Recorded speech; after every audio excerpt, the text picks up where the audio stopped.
La malédiction des huitièmes de finale saison 4, le retour.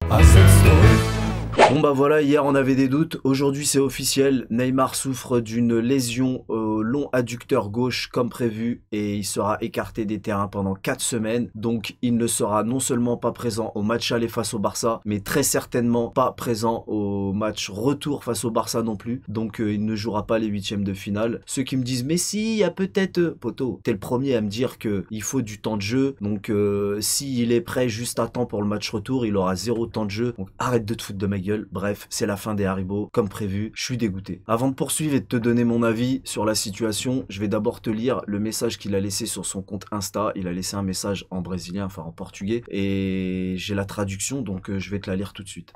Alors, la tristesse est grande, la douleur est immense, et les pleurs sont constants. Encore une fois, je vais m'arrêter un moment de faire ce que j'aime le plus dans la vie, c'est-à-dire jouer au foot. Au football. Parfois je me sens mal à l'aise à cause de mon style de jeu, parce que je dribble et je suis constamment battu. Bon, quand il dit battu, c'est par rapport à la traduction, c'est en gros fauché si tu préfères. Je ne sais pas si le problème c'est moi ou ce que je fais sur le terrain, ça m'attriste vraiment. Ça me rend trop triste d'entendre un joueur, entraîneur et commentateur, il faut vraiment qu'il soit battu, donc fauché, agressé, tombe, pleure, gamin, gâté, etc.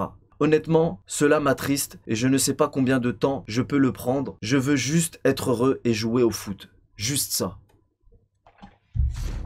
Bravo. Bravo au foot français d'avoir réussi à dégoûter Neymar de ce qu'il aime le plus, le football. Bravo le football français, franchement, la classe les mecs. Donc maintenant l'heure est grave, moi je suis écœuré parce que ne pas jouer avec Neymar pour la suite de la Ligue des Champions en 8e c'est une chose, mais ce qui se passe là, ça va beaucoup plus loin. Et comme il le dit, moi ça me parle, il a raison quand il dit joueurs, entraîneurs et commentateurs, surtout les entraîneurs. Nous on est des supporters, moi je chambre, toi t'es un supporter, tu nous aimes pas, on vous aime pas. Nous on est des supporters, c'est pas grave, mais les professionnels quand t'entends l'entraîneur cautionner les fautes de ses joueurs, ça c'est grave, tu vois. Maintenant, c'est interdit de dribbler. Qui a dit que c'était interdit de dribbler au football? Je ne comprends pas. Est-il normal de blâmer Neymar pour ses dribbles, mais de ne jamais blâmer tous ces joueurs qui font des fautes sur lui, des fautes graves et grossières, des agressions? Eux, on ne les blâme jamais. Par contre, Neymar, lui, il est tout le temps critiqué. Moi, je ne comprends pas. Oui, mais tu connais rien au foot, c'est de l'humiliation. Eh poto, si tu sais pas jouer, ça a toujours fait partie du jeu, les dribbles, Maradona et compagnie, tout le monde dribble. Maintenant, c'est comme ça, c'est les règles. Par contre, les fautes, c'est clairement interdit. Donc c'est un peu le monde à l'envers. Et en plus de ça, il a simplifié son jeu. Je sais pas si vous avez remarqué, mais Neymar a simplifié son jeu, par contre il subit toujours autant de fautes. Je ne comprends pas. Donc le football français me dégoûte. À l'étranger, il y a des fautes aussi.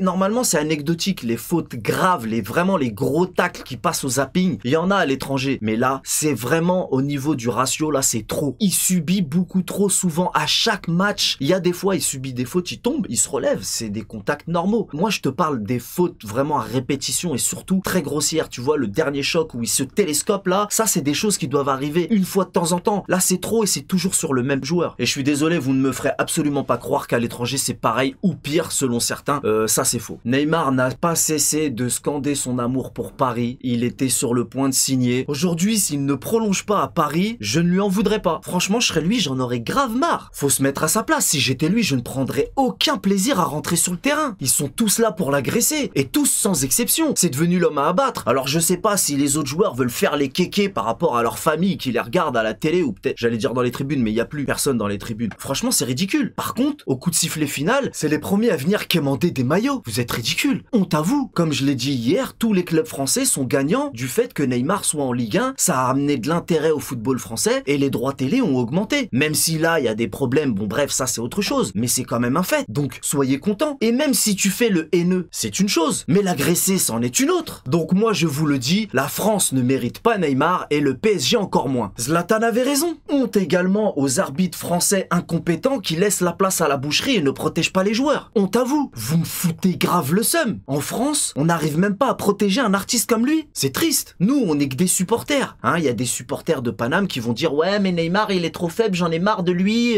il se blesse tout le temps. Tu vois, pour te dire la stupidité des supporters jusqu'où elle peut aller. Mais vous êtes des professionnels. Vous pouvez faire quelques petites erreurs, mais vous n'apprenez rien de vos erreurs on dirait. Tous les ans c'est la même même chose? Moi, quand j'entendais en France ou à l'étranger des gens parler de la Ligue 1 fermier, Farmer League, ça m'énervait. Mais en vérité, ils ont raison. Une ligue de fermiers. Mais moi, j'appelle ça une ligue de bouchers, la Ligue 1 Charal. C'est pareil. Au final, vous êtes des gros cons. On est des gros cons. Bah ouais, je suis français et fier de l'être. Mais là, vous nous faites honte. Et je reviens vite fait sur toutes ces personnes qui critiquent l'hygiène de vie de Neymar. Vous traînez avec lui? Toi, t'es son pote. T'es parti manger un kebab avec lui pour parler de son hygiène de vie? Quand il faisait des big tough où il invitait ses coéquipiers et leur famille d'ailleurs, les gens n'étaient pas contents. Maintenant, il a fait une toute petite teuf, les gens ne sont toujours pas contents. Mais il y a énormément de joueurs qui font la même chose. Et il y avait également des anciens joueurs qui faisaient la même chose aussi. Ou alors il faudrait qu'il fasse ça en cachette et qu'il ne poste rien sur ses réseaux sociaux. Mais même s'il fermait ses réseaux sociaux, vous continueriez à ouvrir vos grandes gueules. Mais en plus, ça s'arrête pas qu'à Neymar. Regarde la faute que Verratti y prend. Verratti, il est même pas sûr de jouer. Il y en a qui vont dire, mais si, t'inquiète, Messi, mais rien du tout. Mais quand même, la faute qu'il prend Verratti, c'est dégueulasse. Ça choque personne en plus. La faute que Verratti prend, c'est abusé. Di Maria, il est absent aussi. On a une cascade de blessés tout le temps. Quand on dit qu'on est détesté, c'est la vérité aussi ça. Je reviens à Neymar, il a un jeu à risque, ok? Mais là, toutes les fautes qu'il subit, les blessures, c'est pas bon pour le mental. Hein. Ils peuvent complètement le briser. Hein. Donc, je le répète, s'il reprolonge pas à Paris, moi je le comprendrais, je lui en voudrais pas. Moi je serais lui, je serais dégoûté. Hein. Moi je serais lui déjà, ça y est, c'est clair. Je ne signe pas, je ne veux plus rentrer sur un terrain de Ligue 1. Ça ne m'intéresse plus. J'irai voir ailleurs. Parce que là, il y va de sa santé mentale. Et d'ailleurs, il y va de ma santé mentale à moi aussi. Parce que comme je te l'ai dit hier, on a tous nos problèmes. Hein. T'as des problèmes, j'ai des problèmes. Le football m'aidait à aller mieux, m'aider à penser à autre chose. Mais là, le football me rend encore plus triste. Là, ça me rend encore plus mal. Donc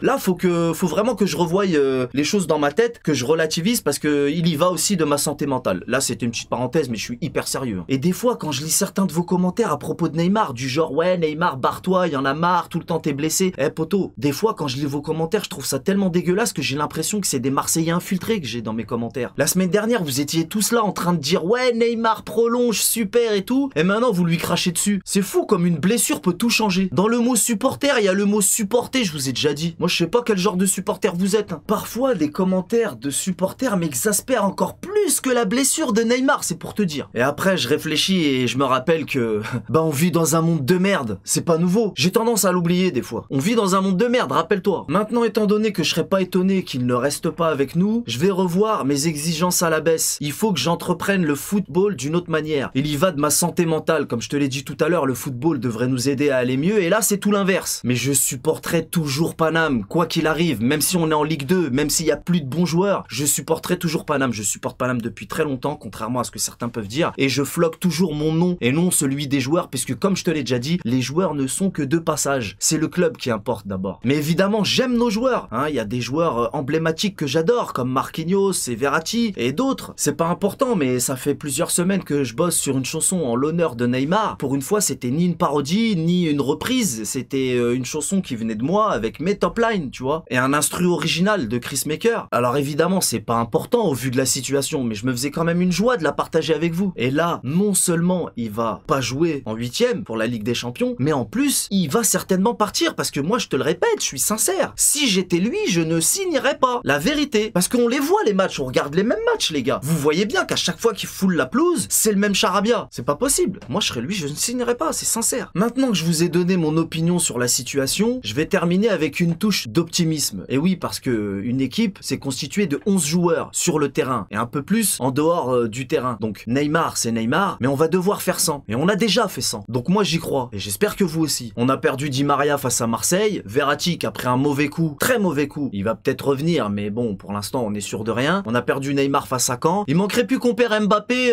face à Nice. Je vais pas porter la poisse, mais maintenant, avec ces cochons de la Ligue 1, moi, maintenant, je m'attends à tout. Mais même si les arbitres ferment les yeux et jouent au con avec nous, t'inquiète pas, j'y croirai toujours quoi qu'il arrive. C'est pas grave. Même avec tous les bâtons dans les roues qu'on aura, on l'aura notre revanche. Cette revanche, j'y crois tellement. Poto, le jour du match, si vous êtes avec moi sur le AZ Canapé Magique, vous verrez à quel point je suis remonté, je serai remonté comme jamais. J'y croirai jusqu'à la dernière seconde. Cette revanche, j'en rêve depuis tellement longtemps. Ah poto, ce jour-là, ça va être un match très très spécial. Parce que malgré tout, je suis persuadé que le PSG est capable de gagner des grands matchs et ça, on l'a déjà prouvé. Et si on part parvient à éliminer le Barça sans certains joueurs, sans le pilier de l'équipe, eh bien on fera fermer des bouches à tout jamais. Quoique les Bouches-du-Rhône, ils sont tellement de mauvaise foi qu'ils la fermeront jamais. Mais c'est pas grave, eux ils sont hors compétition, donc ça compte pas. Donc je vous donne rendez-vous samedi en fin d'après-midi pour supporter nos joueurs face à Nice. Mais je compte surtout sur vous pour le match face au Barça, sur le AZ Canapé Magique. Je t'ai dit, je serai remonté comme jamais, poto. On y croit, rien à notre fou. T'inquiète pas, on va le faire. Je vais terminer cette vidéo avec un petit mot pour Neymar. Poto, Neymar, sèche tes larmes. On te souhaite tous un bon rétablissement. Prends soin de toi et que Dieu te protège. On connaît les bails. Salut!